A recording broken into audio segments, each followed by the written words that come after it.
మొన్న మనశంకర Varaprasad cinema success అయితే అనిల్ రావుపూడి గారికి చిరంజీవి గారు బెంచ్ కార్కొని ఇచ్చారు. అవును. మీరు నాగవంశిని ఏమడుగుతారు హిట్ అయితే?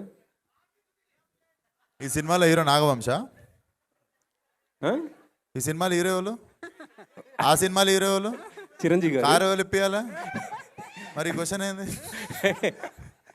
ఇప్పుడు అక్కడ చిరంజీవి గారు ఇప్పించారు, చిరంజీవి గారు ఇప్పించారు. ఇక్కడ ఎవరు ఇప్పియాలి?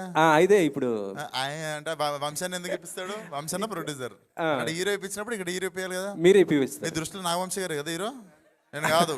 మీకు బటన్ కావద్దనేసి నేను ఆయనకి చెప్పాను. సో మీరు ఇప్పిస్తానంటే ఓకే. లేదు లేదు, పోయింది మా ఛాన్స్. అడుగుతారా ఈ సినిమా బ్లాక్ బస్టర్ హిట్ అయితే?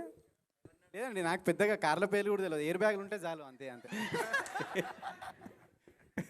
ఓకే. అదే అనుదీప్ గారు, చెప్పండి. ముందు రవితేజతో ఒక సినిమా అనుకున్నారు, అది ఇదేనా ఏదైనా? లేదండి, ఇది వేరేది, ఇది వేరే స్టోరీ. ఇది అంటే ఇది ఓన్లీ కామెడీనేనా, అదర్ దెన్ ఇంకేమైనా ఉంటుందా దీంట్లోనా అండి? ఫ్యామిలీ వాల్యూస్తో ఒక మంచి మెసేజ్ కూడా ఉంటుందండి ఈ సినిమాలో, కామెడీతో పాటు. విశ్వకన్